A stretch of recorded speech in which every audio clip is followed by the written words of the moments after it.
ঈশ্বরকে কিভাবে অনুভব করা যায়, আজকে এই বিষয়ে কথা বলা। ঈশ্বর অনুভূতি আসলে কেমন হয়, ঈশ্বরকে কিভাবে অনুভব করা যায়, সত্যি ঈশ্বর আছেন না নেই, আর ঈশ্বরটাই বা কে, তাই না? প্রত্যেকে এক একজন এক এক রকম ঈশ্বরের ধারণা দিচ্ছেন। এবং বিশেষ করে আর একটা সমস্যা হচ্ছে, ভারতবর্ষ গুরুবাদের দেশ। অজস্র অজস্র গুরু তাদের পরম্পরায় পথ দেখাচ্ছেন, আর প্রত্যেক শিষ্যরাই বলছে মদ গুরু হি জগৎ গুরু, আমার গুরুই হচ্ছেন জগতের সার, তিনি ঈশ্বর। কি আশ্চর্য! সবাই সেই শ্রীহরির অংশ।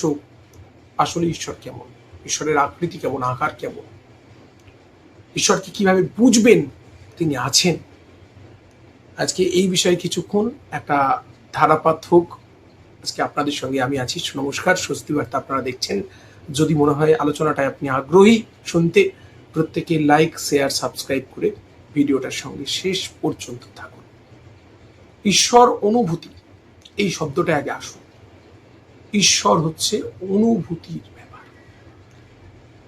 ইউ ক্যান ফিল, আপনি অনুভব করতে পারবেন, কিন্তু এক্সপ্রেস করাটা খুব কঠিন। ওই জন্য বলা হয় অবাং মনুষ্য গোচরম, যিনি বাক্য মনের অতীত, যাকে বাক্য মন দিয়ে বোঝানো যায় না। ঈশ্বরের কনসেপ্ট কেমন? রামকৃষ্ণ পরমহংসদেব মা কালীকে ডাকতে ডাকতে যখন পরিশ্রান্ত হয়ে পড়লেন, মা সাড়া দিচ্ছেন না, একদিন মন্দিরে বলির খড়গটা ঝোলানো রয়েছে, তিনি হাতে নিয়ে বলছেন দেখা দিবি নে, তাহলে আমি কি করবেন, তিনি আত্মহত্যা করবেন। ওই খড়গটা নিয়ে নিজের কলার উপর বসাতে গেলেন, তখন দেখলেন কোথায় মন্দির, কোথাও কিচ্ছু নেই, এক অদ্ভুত জ্যোতির সমুদ্রের সমস্ত কিছু ভেসে যাচ্ছে।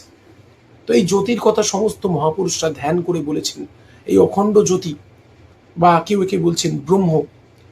শঙ্করাচার্যের যে বই আছে বিবেক তত্ত্ব চূড়ামণি, সেখানে যে ব্রহ্মের কনসেপ্ট আছে, যে যাকে ব্যাখ্যা করা যায় না, সেই নির্গুণ নিরাকার ঈশ্বর।